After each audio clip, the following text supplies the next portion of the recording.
Mr. Harvey told me the first day, he said, sometimes, man, you have to help somebody achieve their dream to finance yours. Always doing your best because you never know who's watching you. Most people miss out on opportunities because the paycheck is not tied to it. The internet is increasing the gap between those of us who want to learn and those of us who want to be entertained. Every time you pick up your phone, you got a choice. It has to work or it has to work. Welcome to Circle of Greatness. I'm your host, Nehemiah Davis, and today we got another special episode, man. Like, I like to call him a goat behind a goat, right? Like somebody who's out here crushing it, CEO of the Stevens Group, like literally helping run and manage some of the biggest brands in the world. And I had to bring him to the show to break down how he's doing this, y'all, and just for you to just hear his perspective on life and business and how your brand also can grow. So without further ado, my guy Tabidi, what's up, bro? What's up, man? Thanks for having me. Hey, thanks for coming on, bro. How's everything? I can't call it. Came straight after a meeting here. You all definitely overdid my expectations by far. That's good. That's I'm excited. Good. That's what I like to hear, bro. Yeah. So newly married, how's the new married life? I saw you all was out Lake Como looking crazy. Now you got everybody going to Lake Como. How was it, my G? It was amazing, man. I love married life. I've been with my girl 10 years. Yep. So it was just a party to kind of culminate everything. Yeah. But I tell everybody, like, marriage just feels like my superpower now. So like I got another person I'm responsible for. So now I'm like, all right, double time. I can't let no money slide. That's a fact. That's true. That's a fact. So you are good friends with Troy and Rashad. So am I. And they always just talk, BD this. Like you the one who really put that relationship together with them and Mr. Harvey, right? So I want to talk about, like, how did that even come up? How did that journey come about? I know you're running your own company, you're doing brand development there, but how? Like, what was the start of even that relationship? Then I want to jump in with Troy and Rashad. Yeah, definitely. So Ryan Pham reached out to me. Ryan Pham is with 85 South Show, and all the guys from 85 South, we all work together. Yeah, Chad, Joe, we all. Oh, and it's so funny, Chad. Oh man, because I did the what's that award I got? The Hoodie Award. Yeah, that's when Chad was. Yeah, were you there back then?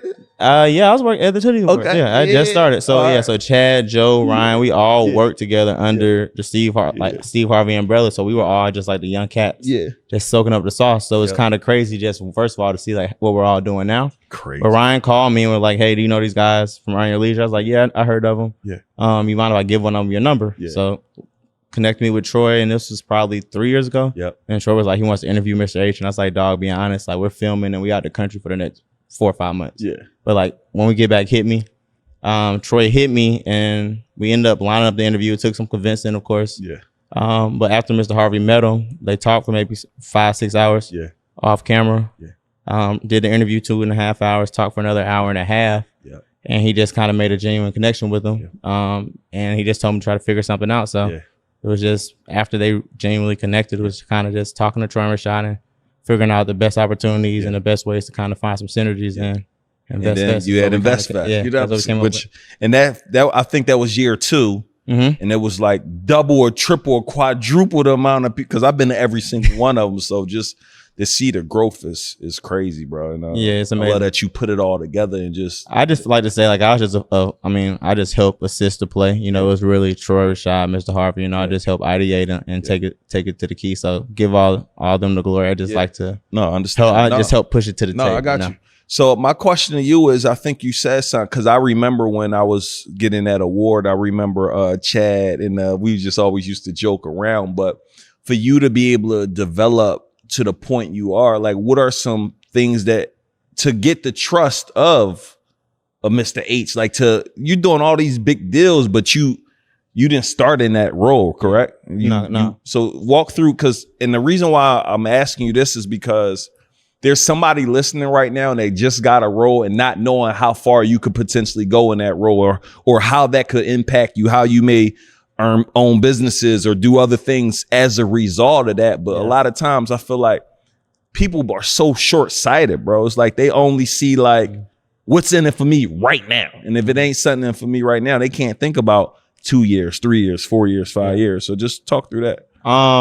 So first and foremost, like, I like to tell people, like, I call myself like the hope. People like, what's your nickname? I'm like, I want to be the hope. Yeah. And the reason I say that is because, like, I'm probably I feel like I can relate with any and everybody. Like I played at every normal rec park. I rode the bus. I was class clown. I sold candy. I shot dice. I hustled newspapers. I was good. I was bad. I think I've been through every like part of the journey, and I was really just somebody who took advantage of the normal system, right? Like Atlanta public schools, nothing super special about the upbringing and education. It was just like determination, right? So I like to first give people like that standpoint. I used to have to walk 2 miles a day to ride a bus, 45 minutes to get on the train, 35 minutes just to get to downtown, just to be around like certain situations. So like first and foremost, wherever y'all at now, like just know this is just a step to get you to where you want to go. That's a fact. The second thing that I'm gonna say is it's called delayed gratification. Yeah.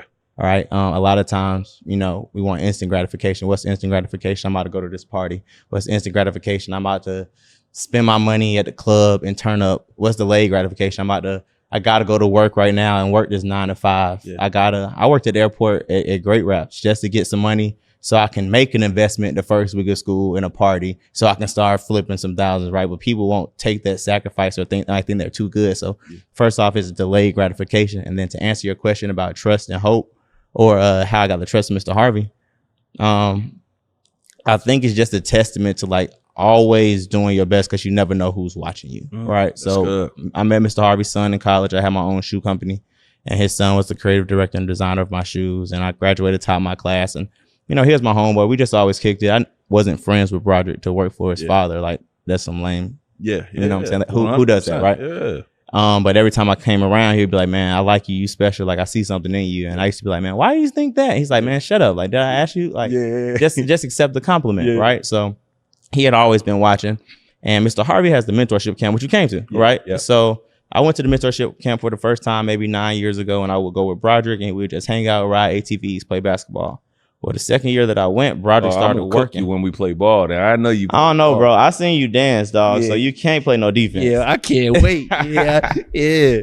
So we were hooping and everything, and then Broderick started working, and like if I'm at your house and you have to go do a chore, your mom tell you to go do a chore. Like I'm not about to sit in your room and keep playing the game. Like I'm gonna do the chore with you, and eventually that led to me working the camp and the foundation. And mind you, you've been to the camp. It's Fortune 500 CEOs walking around. It's multimillionaires. You were there this year. You saw all the boys that you inspired who just wanted to speak and talk to you. So from an educational standpoint, I had a company at the time. I just wanted to be able to say I can talk to the CEO of Under Armour while fishing for an hour. Yeah. You know what I'm saying? I just want to be able to talk to the lead sales agent for State Farm and just kind of learn mindset and mentality. And I did that for maybe 3 or 4 years, and I built a reputation just like a hard worker and just a person that you can rely on and that's dependable. Yeah. And then when I graduated school and I exited my company, I was thinking about going to graduate school. Mr. Harvey reached out and like, man, I've been watching you for a while. When I give you an opportunity to come work for me. Crazy. And the rest is history. For sure. Yeah, bro. I'm excited just to see that, and I love people know like, yo, hard work, and sometimes having the right role is better than the job. I mean, better than the business. Like it's like sometimes people think you gotta have like you can do both too. But just you said something key, like, and it's what I always talk about, how you do anything is how you do everything. Everything I do, I'm gonna give it everything I got, whether it's a role, whether it's my business, whether it's a job.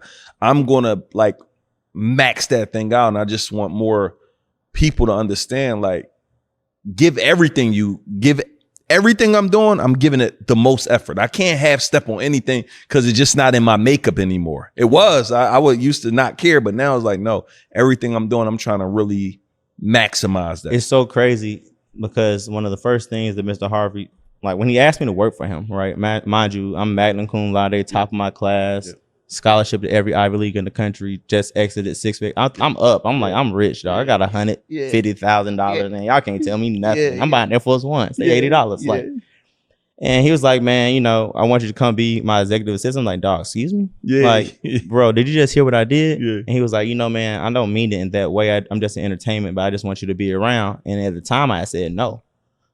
And then I walked out of his house and I thought about it. I was like, man, I can go to college. Probably if there's 10 of us in this room, 4 of us have got in our MBA. Yeah. How many of us have got an opportunity to work for a guy who's going down in history and is still growing? Yeah. So I thought of it as a chance to get on a train, learn, and then while I'm on that train, walk up. Yeah.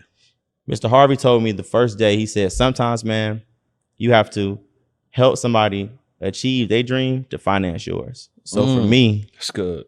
I don't have a problem helping him achieve his dream because I help him get $100 million. I'm gonna get $1 million. I might get $10 million. So, that's the thing people often forget or don't even think about. Bro, and you're like, I want to ask you because I want to actually get some coaching. So what I do on this show now, what I like to do is like ask people questions on not only helping the audience, but how can I get some help too, right? So you're involved with so many projects, the Kevin Hart project, Africa projects, so many different great initiatives that whether you were creating them from the beginning or whether you just getting on and just blowing them up. I want to go worldwide now. I want to go to Africa. I want to go different places. What are some steps are you recommending? Like, I want to go in this area. What are some things that we need to be doing right now? So the first thing, if you want to go into Africa, the thing I'm gonna say is Africa and because Shadi always talk about it. Middle East. Middle East, yeah. All right, so cool. Yeah. You want to go to Africa and the Middle East, the first thing I'm gonna tell you to do is you have to go there. Yeah. Yep. Go there, go spend some time there.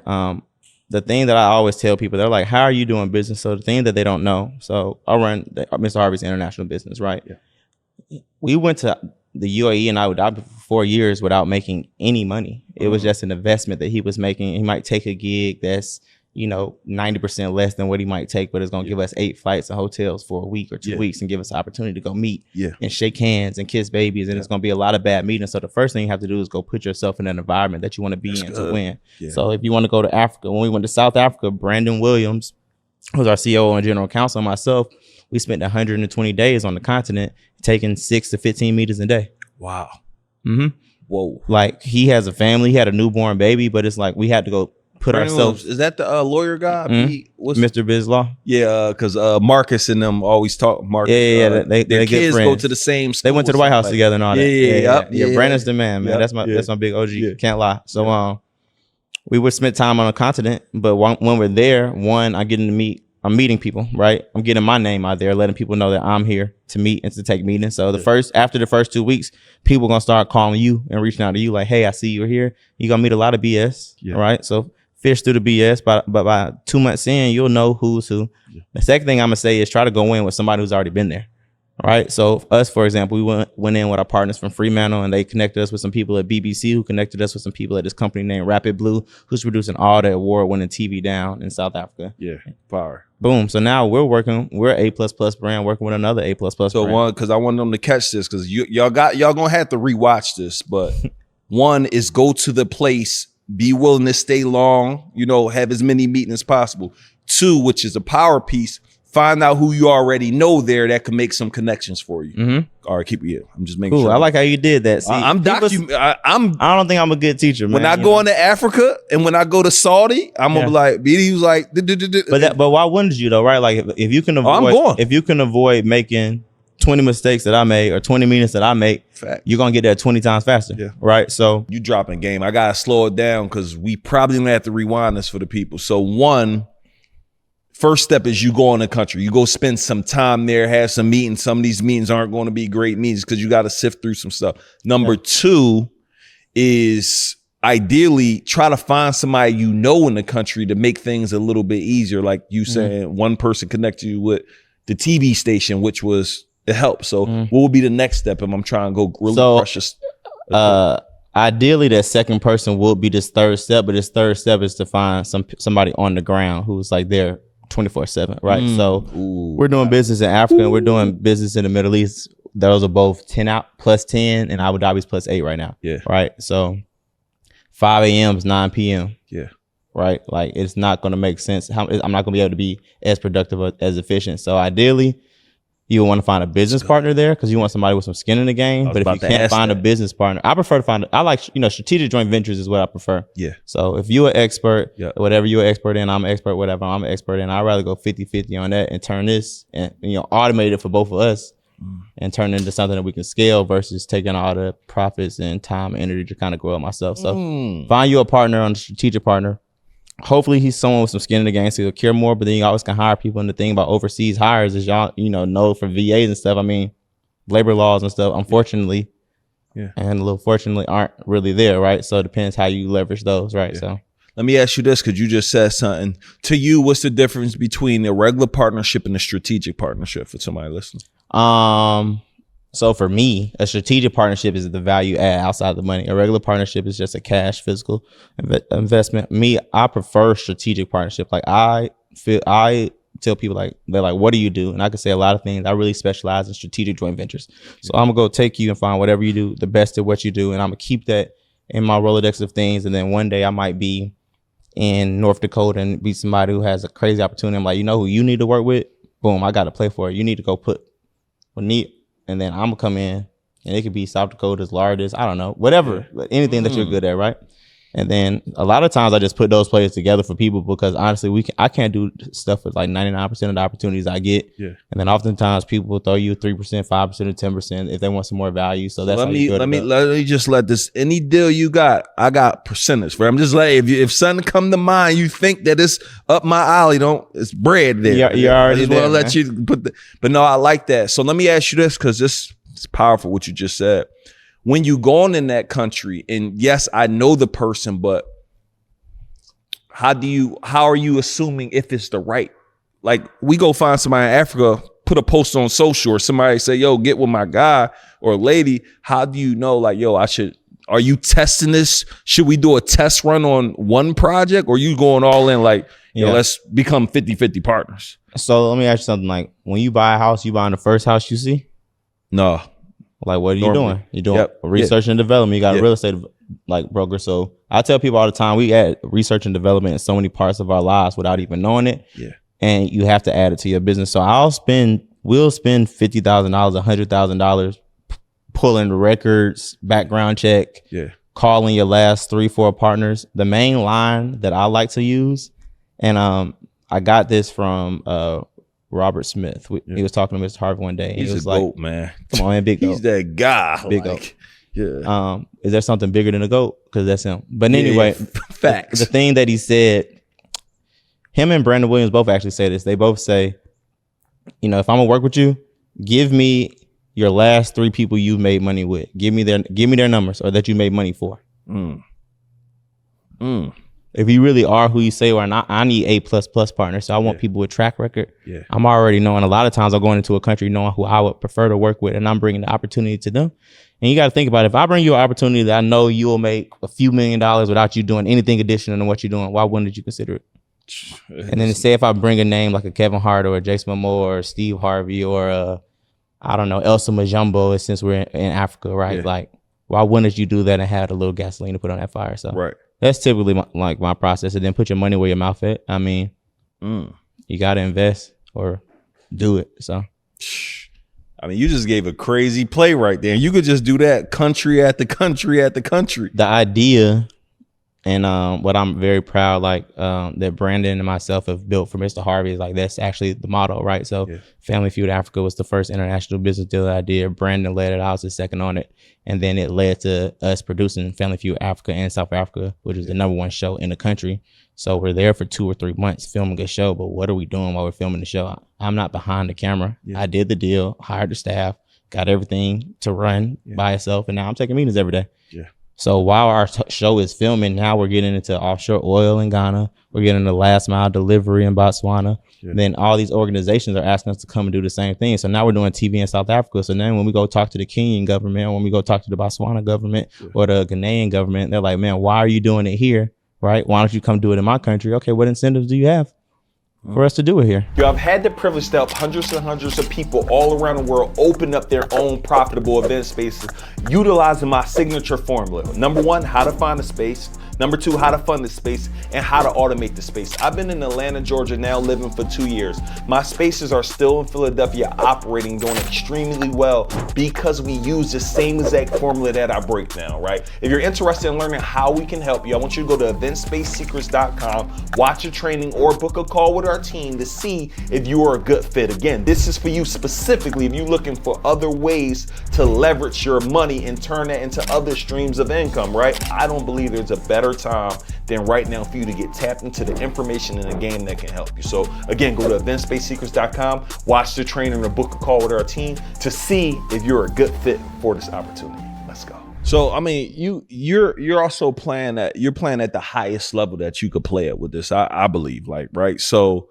for somebody not at that, you're just doing the same thing at a smaller level. You get like, because I'm probably not going to go straight to Botswana and talk to the king of the, and just doing that at that level that you're at. So on a smaller level, right? Give me an industry or skill. Give me something give me a topic to explain it on. I probably want to go open up a marketing agency in somewhere like Africa. Like I want to go to, I want to go explore Africa, get real estate, build my brand out there, create businesses out there. But I also know we don't have the track record of Mr. Harvey. But you got a very strong track record, right? On my own. And where is it at in America? Yeah. America is the number one market that all these countries and people look at, right? So you being a Black African American male actually has more weight when you come to Africa, because they look at us like, man, like, how are you surviving over there? How are you thriving and growing the way that you do over there? We're actually a dream for a lot of them. Yeah. So what you do, we're going to take your success that we have over here. We're going to identify what country we want to go to. I recommend going to one that's English speaking majority. So we're going to go South Africa, Ghana, maybe Nigeria. Yeah. I mean, I like South Africa or Ghana, honestly, right? Because direct flights from America, 9 hours. I'm going. You going? I might. I'm gonna go then. Yeah, I might. I'm gonna put a well together while I'm out there. So I start already. Keon, my pastor, my guy is a pastor in Houston. I literally just hit him. I'm like, yo, let me speak at a church. So I started the framework on what you said. And guess what? And I got you one even better. So my guy out there, who's our business partner, his name's Kevin Otry. He's the first African or person of color to strike oil in open shore. Probably the richest person in Ghana. I know he has a lot of foundation stuff. Yeah. I'm gonna connect you when you go out there with the person who runs all his foundation stuff. And now guess what? You're doing charitable work, which is the entryway. You know what I'm saying? You connected to the biggest person out there doing business. So now, I mean, automatically you are connected. And then it's also like, you're not doing it at the biggest level, but you have relationships, right? So I think it's always, I tell people all the time, like, clout's transferable. That's the most layman term that I could say. Yeah. Right. So if you introduce me to somebody, no matter what, I'm gonna have some of your clout. I'm gonna have some of your rub off on me, right? Yep. So me making the introduction to connect you with him, now whoever you get introduced from him, you're automatically at a higher tier than you might have been just going in cold green. Yeah. Let me ask you this, because I think this is important for everybody listening. What are some things you are doing to maintain all of these relationships? Like, where it's not just some people do, like, and I'm so happy, I'm grateful to God that for the most part, you probably would never get a text from me asking me for something. Can you help me do this? Like, can I borrow something? Like, I'm so like, it's rare that I'm going to message somebody and ask for something, which I'm grateful for, right? So I'm always trying to figure out how can I add value to people's situations. But what are some things that you're doing or should be doing when you start playing that even higher to continue to maintain those relationships outside of just money? You know what I mean? Just making it a money deal. So the thing is, like, I feel like you're asking that for me to tell the people, but you know the exact answer, like the same way that you and I are communicating now. It's so crazy because I wanted to say this. I got in our messages, bro. You had messaged me back in like 2012, dog. A lot, I didn't even dog, like 2012, and it's so crazy. Just it wasn't like you know how Instagram works. You have stuff like it wasn't any malice, but it was just not the time. And it's just like genuinely being yourself. I tell people all the time, like, just be yourself. Like, I'm coming in, I'm gonna talk to all y'all. I'm talking to y'all like I know y'all. I don't know, just try to be genuine. And I honestly believe in building individual relationships with people. So the main thing about me, like, I'm gonna build my own relationship with you, but it's so crazy because one, I love the Circle of CEO things that y'all have built and created. And it's like all individually, like I met Alex and Justin to Troy and Rashad. Yeah. You did J.O. podcast too. Yeah, I did Justin's podcast. You know, me and my wife, we playing pickleball with him and Alex. You know what I'm saying? We beat them. Whatever. He loved pickleball. Yeah. You beat him? Yeah, beat him? So we played for the first time. So we beat them. Then me and you got our own relationship genuinely at the camp. And then Marcus and Brandon had a relationship. And then me and him just kind of like it's each individually our own relationship. Then each of us are building them like individually, right? So I was just say like, be intentional about building relationships. Like, I'm just that type of person, bro. Like on my birthday, my wife was like, what you doing? Like, I'm really like, I probably could copy and text, but I'll really be over here talking about something. Appreciate you, bro, man. How you doing? Yada, how's the wife? Boom. Like, you know, just being genuine. So I just say being yourself, man, and never being too pressing. And then, like you said, adding value is something that you want to be known for. Like important, bro. I take all the time, like, I just want to learn. I just want free game. Most of the people I have the best relationships with, they offer to pay me for something, and I denied it. And a lot of people are like, "Why are you doing it?" But it's a delayed gratification, right? Yeah. I'd rather have a 10-year relationship with Robert Smith or Dan Cathy or you name the billionaire, and they offered you a few $100,000 to do some work for them that you would have gladly done for free, and they don't know the opportunity is worth more than the money they give me anyway. Yeah. That's crazy, bro. People got to start thinking like that. Delayed gratification, bro. There's so many people. I'll be like, Neil, what should I do? I'm like, yo, go find somebody, work for them for free. Go. Yeah. Like I'm like, yo, go find somebody, work for them for free. Learn as much as you can, add as much value as you can, and good night. You will be out of here. It may take longer. So it's so crazy to say that. So I told you, Steve Harvey told me, he was like, come work. Like, I want you to come work for me. Yeah. He didn't just hire me right away, dog. Yeah. Like I worked for him for maybe a year just for free, just because I wanted to be around. Yeah. Like, this is $100 million man. Yeah. This man's on a ascent that's crazy. Like, I just want to learn game. I just want to be able to read the deals and the contracts. And what I recommend for people who might not have an opportunity with Steve Harvey, the first internships that I had were all in the city of Atlanta around Edgewood and Auburn Avenue. Yeah. Right. So I interned at an art shop where I learned depreciation. I interned at a bakery across the street where art shop learned depreciation. Yeah. So I was in high school. I learned depreciation at an art shop. I interned at the bakery the same summer. I learned food cost and savings, right? And like how certain foods and savings, the different types of ways of savings and how accrued accounting and things like that work.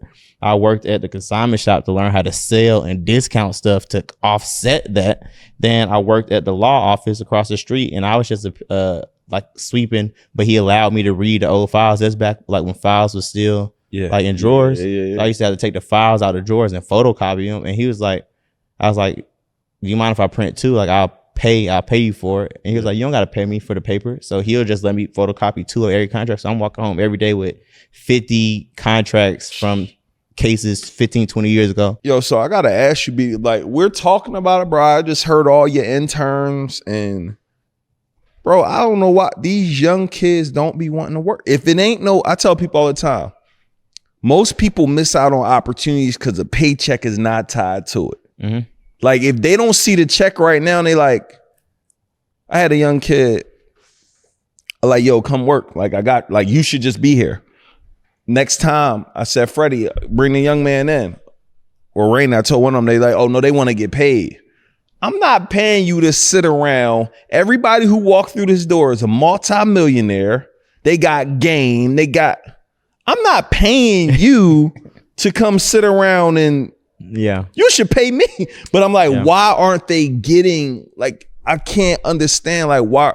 And here's the thing. I didn't understand it earlier on when someone would tell me to work for free, but I also didn't know me. I didn't know, I wasn't around millionaires, around people who doing well. So I didn't know that's what you wanted to do. Yeah, but I'm like, if you know my lifestyle, you know what I got going on, you know all my homies, you know what people got going on. And if they telling you this is what you do to be successful, bro, I can't grasp why they keep asking for money, bro. Well, a lot of people, I think, they say they want to be successful, but they don't really know what it takes to be successful. And I tell people, like, all the time, the best part of this job isn't like, I can probably go somewhere and make a ton more money or whatever, right? But for me, it's not the money. Like, I'm doing all right, you know what I'm saying? I ain't saying that, but for me, it's the lessons that could be learned. Yeah. And at one point, my boss was 62 and I was 26. So like literally my age reversed backwards.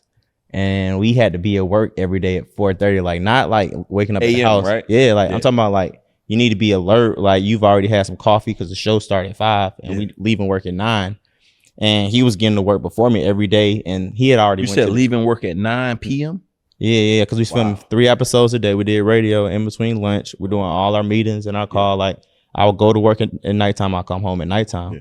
But for me, I was like, all right, cool. All right, bet. It's a challenge. Yeah. Say less. Yeah. So if I ever beat him like one time, and I'm like, all right, cool. I'm gonna start coming at this time. He will beat me. Like it's crazy, right? But what I learned is a work ethic that's unmatched. And what I learned really is like, you just got to be relentless, bro. Like it's really relentless and determination. Talent. There's somebody more talented than me. There's somebody smarter than me. There's somebody who had a better head start. There's somebody who's richer. There's somebody who's more connected. Yeah. But I'm gonna tell you what they ain't. it ain't nobody who gonna outwork me, and there's not nobody who want it more than me. I don't say this in a cocky way. I don't say this in an arrogant way. I'm saying this in a confident way. Like, I don't care what our task is, bro. Like, you're not gonna put these microphones up better than me. You're not gonna clean these shoes better than me, because my mentality, as you said at the beginning of the interview, I'm gonna do everything the way, like, how you do anything is how you do everything. Hey, bro, you talk, and that's just that's that thing I want people around me on, like, bro, what, and you know what I be trying to exude is like, they be like, what's the job title? Whatever it takes, dog. I don't got no title, dog. I'm the trash man, dog. You spill something on your shoes, I'm getting down, wiping your. People don't even got that in them, bro. So I'm like, bro, sometimes I can look at people and like, well, you'll probably get what I'm saying to you in about 7, 8 years. But wanna know why though? Yeah. It's because you're a leader. And the thing is, everybody want to be a boss, but they don't understand, like, your real goal is to be a leader. Yeah. So a boss is going to be the one pointing and tell you what to do. A leader is going to lead from the front. The reason that you lead from the front is because you got to show the people behind you that you're going to do it with or without them. Yeah. Right. And you can't be a great leader. The reason you care about serving is because you can't be a great leader without being a great follower. Yeah. Have you ever watched one of those war movies back in the day? Like, I don't know, where it's an army, we on hill versus hill. We're the king whenever they say charge. In the front. The reason the king's in the front is because he has to say charge. He has to tell these people where we're going and lead the attack. Yeah. If he says charge from the back, the people in the front not gonna hear, and the people from the back gonna trample over all the people in the front. Yeah, that's good. That's good. You just gotta lead from the front, bro, and that's what you do. Yeah, you know that's good. Nah, and I just want to pass that to everybody. I'm like, yo, you trying the cheat code of getting ahead is learn from people already been there, bro. And why wouldn't you? Like, my favorite podcast is a podcast called Founders. I think I talk about it on every show. Founders. It's called Founders. The guy in Australia, Founders? No, I don't know if you're Australian. He sound American. Right. He said he'd be in Boston, I think. Okay, it might be. So he's probably American. Okay, but it's called Founders, and the premise of the podcast is that he goes through and reads the autobiography of the world's greatest founders. And the reason that he does that is because Jeff Bezos did an interview a while back and said the most impactful book in his life was the autobiography of Sam Walton. If you read Sam Walton, and then and what autobiography did Sam Walton say was the biggest one of his life? The autobiography of Benjamin Franklin. No, I'm lying. It was John Rockefeller. Yeah. And then John Rockefeller said it was the autobiography of Ben Franklin. And the thing is, if a guy put 100 years worth of knowledge in a book and you can read that in 2 years, you just got 100 years worth of knowledge in 2 years. Yeah. So learn it. Like, why wouldn't you learn from these mistakes and take this head start? Yeah. That's crazy, bro. It's just, that's Sam Walton, but gangster. Man, that's my joint. Everybody got... I forgot what it's called though. Sam Walton, Made in America. I think it's called Made in America. My man used to fly over in his own plane, scouting, locate. Like, yeah, this is where I'm going, and no one wants it. Different, bro. Wants it more than him. He's a great autobiography. Read Ben Franklin's autobiography. I'm gonna pick that up. And then Mike Ovowitz. Okay. Mike Ovowitz is the founder of CAA. Okay. Creative Artists Institute. So I'll text you those. Just read those books, especially like for what you're doing. It's just idea on mindset. But the real reason I listen to autobiographies, and I recommend, like, I believe in education, right? The internet is increasing the gap between those of us who want to learn and those of us who want to be entertained. Every time you pick up your phone, you got a choice. Yeah. So if I'm a person who's determined to learn, I'm gonna prepare myself with these skills. Learn and all learning is equipping you for the opportunity you're gonna get. Yeah. How many people do you know are just like, I have friends who send me, I don't want to hear what Jada Pinkett Smith said. Yeah. I want to hear how these companies are reacting to this war that's going on in Gaza and what's about to happen with my money. Yeah. Right. So you need to spend your time educating yourself. And then for me, the education that I get is perseverance. You hear through these podcasts, if you listen to 100 founders podcasts, you hear 100 different stories of 100 people who have changed, have been generational entrepreneurs. Yeah. They all have different stories. There's not one way. There's not one starting path. There's not one method to success. And for me, it gives me hope to hear that this dude didn't start, he was 53. This dude lost everything he had twice. This dude's dyslexic. This dude can't read. This dude didn't start a company. He kind of stumbled across one. I don't have to start stuff. Yeah. And for what it gives me is confidence. Yeah. And I heard this the other day too, bro. I may be saying the numbers wrong. Most people don't really get their stride to like 45 to like 63, bro. So I'm like, I got some time, bro. My boss lived in his car till he was 34. That's crazy. Yeah. So what are we talking about? Yeah, that's crazy. Most people don't get their stride. So I'm a rookie in this joint. I ain't even in the game yet. I'm still in pre-K. Yeah, right, bro. It's crazy, man. This powerful. Let me ask you now, we talked about the development of businesses. What should talent be doing to set themselves apart right now? You got a lot of people like you working with the Kevin Harts of the world, like a lot of big, and I mean, I guess we talked about it's work ethic. Honestly, them dudes work. Yeah. But is anything else that they should be doing right now? And like, how do I set? Like when I think about my guys, Troy and Shotty, like they work hard. Podcasts popped off at the perfect time, and I guess relationships too. But what's your take on setting yourself? Like we always talk about separation. How do I separate myself from everybody who's doing a similar thing that I'm doing? Well, I don't just work with big talents. I work with motivated and determined talent. Yeah, got so it. I don't like that. I don't care how famous you are. I want to work with someone who's as determined as me. Like I'll work with anybody as long as I don't care about your business more than you. But the first thing I'll say, and honestly, like I managed Lou Young. I saw that. I found Lou. He had like 20,000 followers, 30,000 followers, but I love his personality. I love what he represents. Yeah. He was doing some Steve Harvey stuff, and we've been locked in. And now Lou's the premier sports comic and comedian, and the things that we used to talk about, I just put the Steve Harvey blueprint on him that I knew he did, right? Like, one, try to get ownership of your stuff, right? I mean, a lot of the things that you're doing. That's a big hack, right? That's big. Yeah, right have there. ownership, right? Yeah. Pay people well and work with good people, right? But then you need to be figuring out what your lane is and what did you want to do. So Lou told me, he was like, Lou's going to be a Will Smith, Jamie Foxx-esque. He's that type of talented guy, right? Writer, producer, everything. He told me this about 5-6 years ago. At the time, he was just doing, I'm gonna act like Steve Harvey, I'm gonna act like whatever. And the conversation was, well, Lou, if you want to act, then you have to start showcasing these acting skills.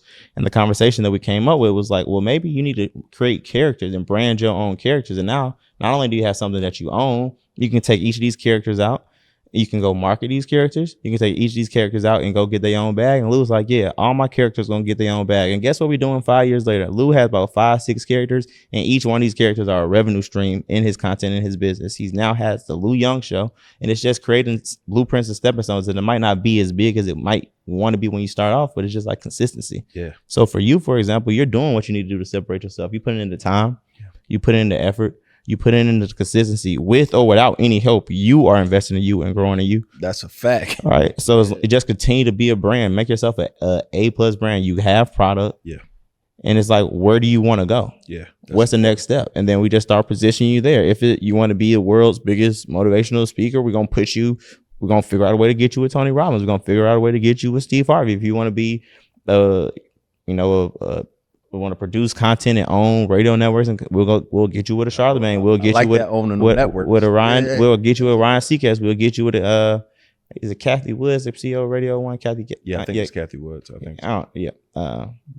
Kathy Hughes. Kathy Hughes. Yeah. CEO Radio One. Get you with some people like that. You want to do TV? Let's go find you. Like, it's just trying to get those type of meetings and setting yourself up the right way. But it's really, you got to have a team. I think team's the most important thing. But you seem like you got an amazing one. Team is growing, bro. How are you finding and developing top talent? Like when you talked about building this team out, you got to have a great team that. Yeah.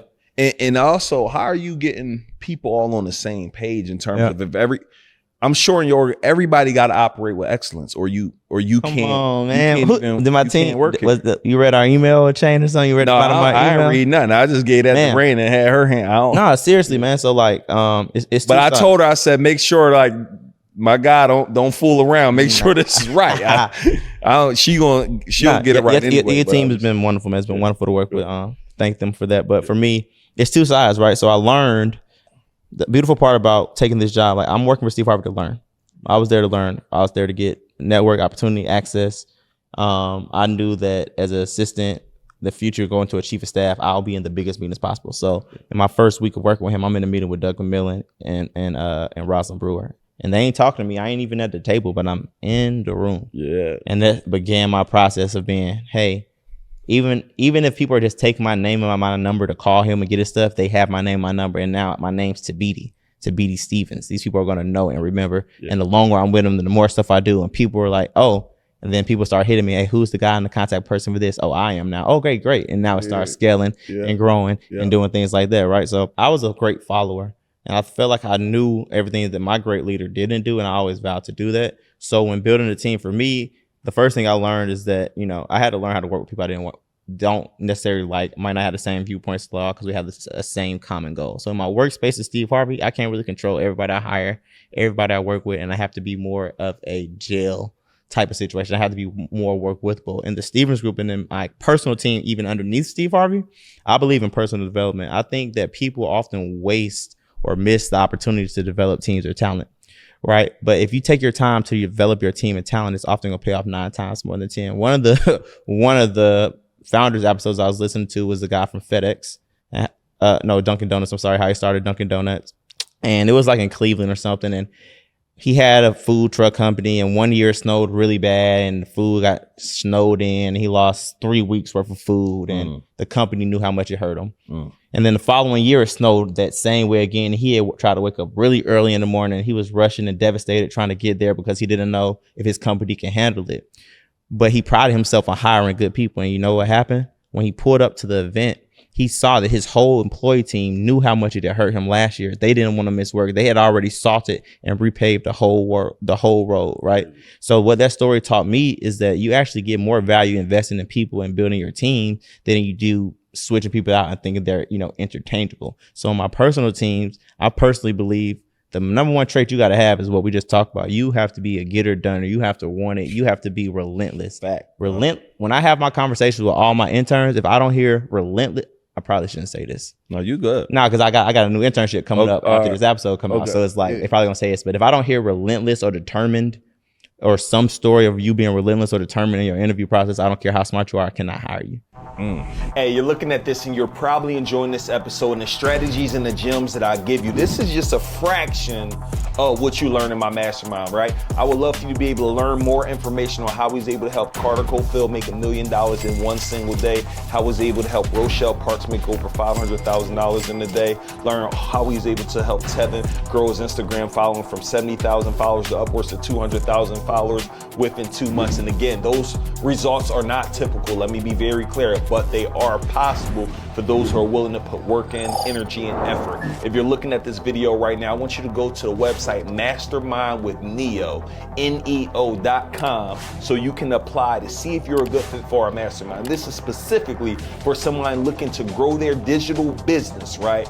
Even though y'all probably even know David Shan, Sleepers for Suckers, he's inside of my mastermind. You probably know Sonya, the student loan doctor, he's inside of my mastermind. You probably know Darius Daniels, he's inside of my mastermind. Those are just a few more people who are absolutely crushing it as a result of being inside of the community. So listen, if you're looking at this, right, and you're probably looking at the episode like, man, you're dropping so much gems, but can you imagine how many gems you'll get when you're actually inside of the environment, when you're tapped into the community?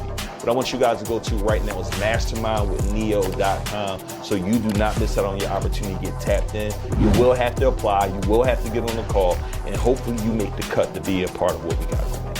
I'll see you on the inside. Let's get back to the episode. Because you're not telling me that's one of your key traits. Or maybe you don't even notice that's one of your key traits, but I give you opportunities. Give me an opportunity where you had to overcome something. Yeah. Right? And if it doesn't sound... Some other questions you asking. I don't do interviews, but... So my cousin's an HR expert. Yeah. So, and she, like, y'all know me. This is the business me. The real me, I can't conduct the interview. Yeah. So I'll let her conduct it. But I want to know background. Of course, I want to see your resume. I love people who have some type of entrepreneurial effort and experience, because at the end of the day, my goal is for you to work for me for only an X amount of time and then to go start your thing. So everybody who works for me who's been an intern, I've actually hired in some capacity. And not only that, if you work for me, I ensure it's a free or paid internship. Free. How long? It's usually between 3 to 6 months. However, how many hours they got to work a week? Maybe 20. Yeah. It's not a lot. I don't require a lot. Somebody listening and get this internship. That's the minimum. But what age you got to be? I prefer out of college, like 22. Got it. 22, 23 plus. But I got some new positions coming up for some younger people. I got a lot. Actually, you came to the mentorship camp, so I got a lot of young cats who would probably love to just come work and just soak up game from you. Yeah. But for me, a main thing that I make a requirement of myself is to invest in my intern. So I asked them, the first one I hired, Jessica, who you all have been communicating with. She's my project manager on Steve Harvey's side. Yeah. You have to start a business, and I have to help you start that business. And I'm giving you hundreds of thousands of dollars worth of free consulting services for free. Yeah. To start your business, right? Yeah. So now she has her own management company and agency. She's doing everything she's doing for Steve Harvey. She has a network that's probably better than everybody in this room. You know what I'm saying? Like, not respectfully. Yeah. She's been working for me for 3 years. I just hired this young lady named Capricia. She's my Spelman sister, a few years younger. She actually went to InvestFest previously in previous years, applied to my internship. I told you it's 3 weeks, or it was 12 weeks at first, and the internship ended. And it was on Monday, and I had my exact notes and everything. And on the call, she was like, "Yeah, I know my internship's over, but I'm not gonna stop." Yeah. Are they working physically or it's virtual? Virtual. Well, the next one has to be here, right? We need to get an internship. No, but the thing is, you want to get intern because this young lady, now she's hired, and she's also started her own business. She worked InvestFest for me this year, along with Jessica. And I asked her, "Why are you working with me for free?" Yeah. And she's like, "Because the value that I'm getting from learning from you, the deals and stuff that I get to be on, but the network alone." And she's like, just telling people I work for you or I'm representing you, people are talking to me. Yeah. And this InvestFest, she met Junior Bridgman, Robert Smith, Rich Paul, Troy. Yeah. Like she's talking to Truman Shop constantly. And mind you, she was a general mission at InvestFest. Yeah. And I guess I'm just so busy going, I don't think how much it might affect their world. But for her, she said, I would have done this a whole nother year. Well, now she's paid, of course. But but I get you. So, yeah. I just picked up the intern play. I gotta have some interns or something. But let me ask you, who wouldn't? You can put up that play right now and say what your requirements, whatever you want to be. Yeah. You want to have these capabilities, dog. You're gonna have. I think I had 200 some applications, and I got $30-some thousand. You might have 1,000 something applications, and imagine how many people are real, and imagine how many people. The thing about this space that you're in, content and entrepreneurship, this is the game. This is where everybody's going. So how many people do you think are at a big four firm, a PNC, a Deloitte, who want to come work for you for 120 and some upside, but to be your CEO, like, hey, and put real Salesforce processes and implementations into your system. That's not worth it. And then she gonna take you from 3 million to 15. Yeah. And now you give her some bonus, give her a little equity whenever she starts. Like, there are people out there like that who would die for the opportunity to be with someone like you who knows how to go and make the money. Yeah, making the money. We got that figured out. We gonna make the money. Yeah. But that, like you saying, building that real infrastructure. Because I never built No, stop. Meaning, no. When I say like, our company not no corporate America C-suite. You know what I'm saying? They got all this. We just a bunch of you hustle. It's your little get it doners. Yeah, but bro, but you do though. And like the beautiful part that I love about seeing both sides of the biggest businesses in the world and the biggest companies in the world is they're not any more professional than you. They're not doing this in any more better space. They have the exact same cameras. They have the exact same equipment. I said that for my production. All they have, bro, is a belief that they belong. If I had $1 for every meeting I went to, I had a meeting yesterday with an agent. Yeah, by the time this come out, the deal will be closed. I had a deal the other day with an agent, bro. Guy, you can imagine how he was, entitled, probably handed down, got this job. And the things that he was saying on the phone and how he was conducting himself are things that I could never do in a million years. Being a black male, I got to be 3 times bigger, better, smarter, and conduct myself in a different way. But the truth is, the reason he's doing that is because the level of excellence you carry yourself with, 90% of these Fortune 500 companies don't even require. Yeah. Like, why do you think we keep seeing all these major scandals and all these companies are going under? I just read Mitchell Bob Goldenmeyer, the furniture company. Mm-hmm. Like, they just went bankrupt, let 700 people go, did some crazy equity deals that none of us will ever do. Yeah. But they're doing $500-600 million deals. It's just the belief that they belong and they can do it, bro. You have the infrastructure. Yeah. And then guess what? That. And if you don't, bro, it's an HR person right now. You can have, what infrastructure don't you have? You don't have the right contracts. You don't have the right paychecks. It's so many people out here. And that's why I say, like, it's someone who's working in an HR company right now who will just the circle alone. Yeah. It's somebody, y'all can get somebody and have a full-time HR person for all y'all companies and pay her $120,000, $140,000. Yo, it's so funny. I've been talking to people about like splitting like executives. Like we got HR, but I was more agency HR, but literally splitting executives amongst multiple companies. I saw you, bro. I follow put the you. PR post I up. follow you. Yeah, bro. I put it up for 80 people was bashing me. I said, bro, we like the average salary of a family FC. People start bashing, but people aren't educated. Yeah, somebody looked it up. It was like 42. I don't know if that's a family of 4, dog. Yeah. So that's a husband and wife. Yeah. Average salary, and you giving double that. I don't even know if you had requirements for certifications. No, I didn't put none of that. See, now if they want to be all uppity, you should really go in there and go on Glassdoor and see what the real pay is in corporate America if you work for a Xerox or if you work for Office Depot. Yeah, right. I'm gonna go on that because somebody told me. I don't know who told me. They was like, they entry was like 42. And maybe a hire was like 67. Get your HR person that you have. Yeah. Just have them. That's what HR does, bro. They type out the like what you need to do, and they'll find that person for you, bro. Yeah, that's good. That's how I found my. Oh, but I like that. I just like that. You just put the splitting up, like, because why wouldn't you? I mean, because the thing is, a 40. Keep it a buck. How many people work for you to really work 40 hours? Like now, I know most companies know people ain't working 40 hours. Yeah. Now for me. I just need you to get done in a time matter when I need you. Like most of my people work remote. Yeah. But I might be texting you on Saturday at 11 a.m. If I'm on fire, you on fire. Like I was on this Steve Harvey motivational concert I put together 2 weeks back, and I don't know how to edit a PowerPoint no more. I forgot. Yeah. All right. Yeah. I need this PowerPoint edited. Yeah. I'm at a wedding. Listen, I know you at a wedding, but I'm gonna need you to call someone else on our team. Somebody gonna have to be on this skillet with me. Yeah. Yeah. Right. And that's all I need. That's all I require. You're going to get paid good. You're going to have a great life. You're going to travel the world. Yeah. But when I'm on, and really, as Brandon tell me, if Brandon on, I'm on. If Steve Harvey on, Brandon on, and I'm on. Yeah. Right. And that's just how it works. Like successful people have really successful people and strong people behind them. Brian is successful because of who he is. But look at the successful people behind him. And guess what? They be on when he be on. Yeah, that's good.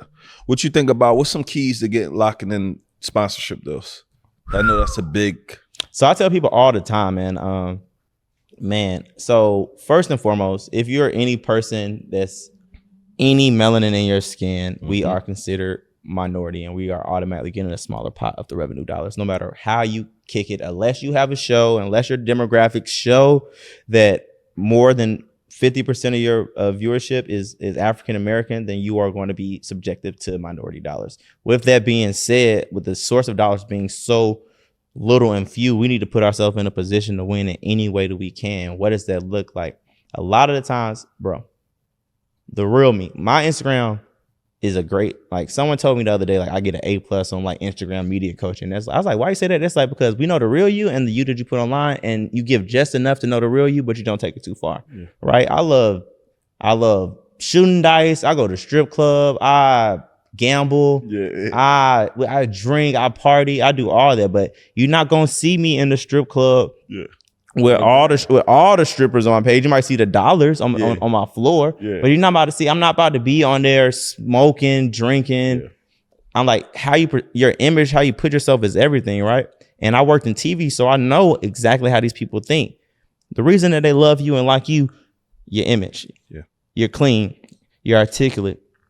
You care about the image you put off. Businessman, caring, loves your family, right? You need to be marketable, and people sometimes take offense to that. It's not about lessening your black, and because I did a panel at the National Black MBA Association, which is crazy because I don't even have an MBA. But they were like, "How do you manage your blackness in these situations?" It's like I'm never managing. I'm always 100%, 1000% me. But in knowing that, I know that I actually have to hold myself to a different standard. I know that I have to present myself in a different way. People were like, man, you wearing a suit? Yeah, yes. Why? I'm the youngest person here. Mm-hmm. Why? I want to be taken seriously when I get in there. I don't care. I can always take it off and be kicking. You was coming with a suit on today. Yeah. I said, I don't have I ain't got the match your swag. You know, I did my research. Rain, I said, yeah, my man gonna have a suit on. We ain't got nothing. I did my research. Yeah. I wanted to, show the Morehouse. Yeah, show off the alma mater. Yeah. But it's really just making yourself presentable, man. Like at the end of the day, you don't want to give them any pins to stick you with. Yeah. I was just doing a deal with Lou the other week in ESPN, and the main thing they came back with is like,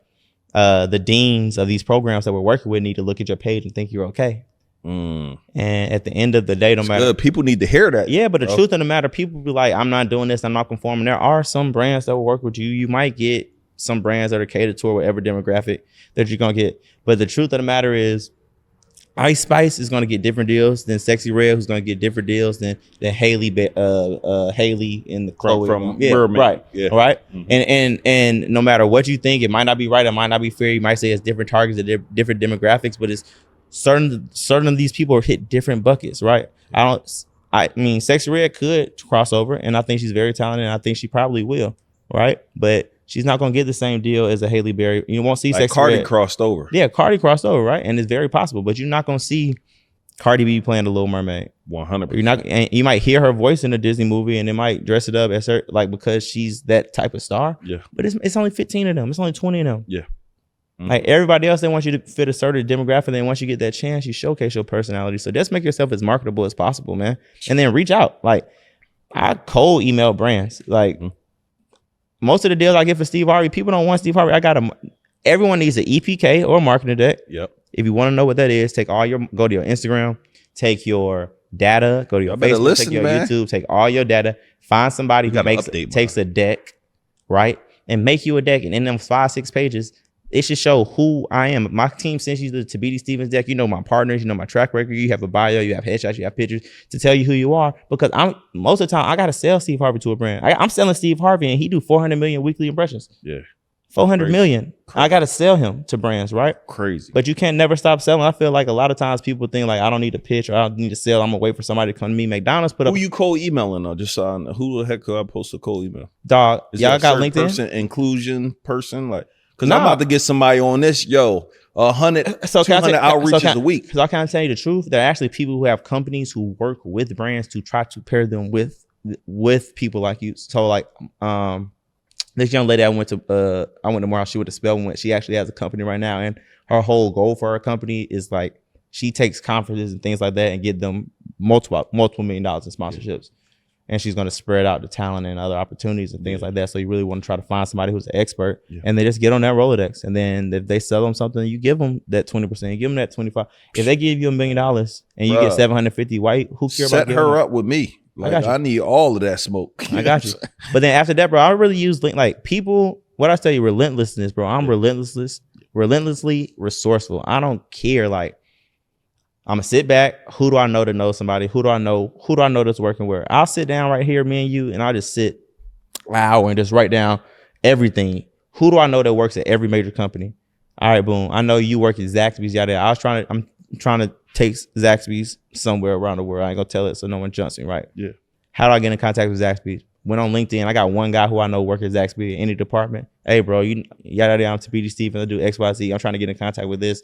This is what I'm trying to do. Let me know if you can help me. I cold LinkedIn message more than anybody. Did you get in touch with somebody? Yeah. All right, because I was saying, I know somebody. I know somebody that know the owner of Zaxby's. And guess what? And that's why I gotta also be transparent and let people know what I'm doing. And can't be scared that someone's gonna steal your idea. My man know him. That's what I'm. You know what I'm saying? So, but for this, I use LinkedIn, bro. Cold, and then, bro, there's services you can find an email, bro. Cold, like if I had $1 for every time I done closed a multi-million-dollar deal off a cold email, I have a lot of money. Yeah, I probably have like $15, but not a lot. But like still, like that's still 15 million off of cold emails and selling who you are. But a lot of time people aren't prepared. That's crazy. Like you should update your deck every 6 months. The deck is about to be up. I have me a deck in like 48 hours. Dog. Yeah, bro. That's done. I haven't used a deck in a long time, bro. And guess what, bro? And guess what? If you don't, after this, I'm gonna tell you what data I need from you. Yeah. You send me that. Yeah. Send me some pictures of you. Yeah. Say no. And remember Jessica, who I was talking about on my team? Yeah. One of the businesses that I'm about to help her get into because she's so uber talented is she makes all of our decks that are so $10,000 value in decks. I'm like, all right, people out here still need them. So now she's about to get a deck. So I'm gonna connect you with her. Yeah, connect. So if you my intern, I'm gonna put you on some money. See, that's key though. I like that, bro. This been a fire show, bro. What's you talked about a few books. What's your favorite reads? Top 3 favorite reads.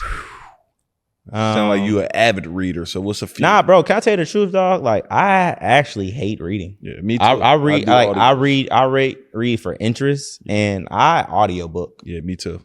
So I work out, and if I'm driving 45 minutes, I don't need. Like I'm gonna listen to the album weekend, nighttime. I don't need to be on Future at 8 a.m. Yeah, you know what I'm saying? Even though I love Pluto, but it's like, so I do a lot of audiobooks. what I just finished, Black Banks and the Racial Wealth Gap. Okay. So it's a book Chad actually recommended to me, and it just talks about the history of Black people and the history of banks and the amount of times that the dollar went to zero and just how you need to prepare yourself. Chop wood, carry water. Yeah. It just talks about the process and how important the process is versus the goal and all the lessons you learn in the process. And and they all ones I haven't heard of either. Yeah, I try not to get the generics. Yeah. I'm reading the Deal book right now. I can't think of the name. I like Peter Thiel's book. Yeah, that one. That one I gotta read it. Oh, if it's the blue one you talk about. Yeah. And then the one I really like, and it's a super short read, is Who Moved My Cheese. Oh yeah, I love that. Yeah, that's my junk. Yeah, that really everybody should read that turned me up. And then no, this is probably 5, but the book that I recommend every like African American entrepreneur read. Like, so my favorite entrepreneur growing up here in Atlanta is Herman Russell. Okay, I don't know if you know who Herman Russell is. Herman J. Russell was probably one of the world's greatest African American developers. He's responsible for majority of the development you see here in Atlanta. And he has a book, Building Atlanta, I think. Yeah. And I just recommend that you read that. And you know, in our civil rights movements often talk about the leaders, but who do you think was bailing all these people out? Who do you think was funding this? Who do you think was? And he just has an incredible story. He bought his first house like in dirt poor Summer Hill, ended up owning half the city and did everything internally. So that's the book I recommend everybody read. And then just go to the Founders Podcast, man. Like go start off listening to Walt Disney or listen. Yeah, man. Like, hey, bro, this was a fire show. Any last words you want to share with the people? Let them know any last words and tell them how they could connect with you. Man, I really did not prepare for any last words, but and let me clear that because I don't like last words. Any other words or anything? I'm very conscious of what I say. Yeah. Any other words? So you can find me Tabiti, my first name on Instagram. That's probably the number one platform that I'm on. The stevensgroup.co. The stevensgroup.co is the website. You can find me on LinkedIn. The last words I'm gonna just say, man, is like, man, that's hard because I want to go out with some hard shit.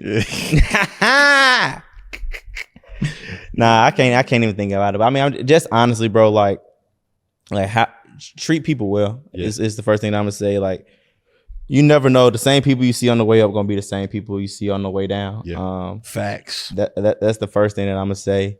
And then, bro, it's hard. Like, it's hard for everybody. And like, once you realize that it's hard for everybody, and you will stop feeling sorry for yourself. You don't know what I went through today. I don't know what you went through today. Facts. We don't know what none of these people. Life is life, and for everybody. Yeah, bro. Life be life, right? And but that's also why I think that you need to be kind, because you never know how you giving somebody your attention might change, change their life or change their perspective.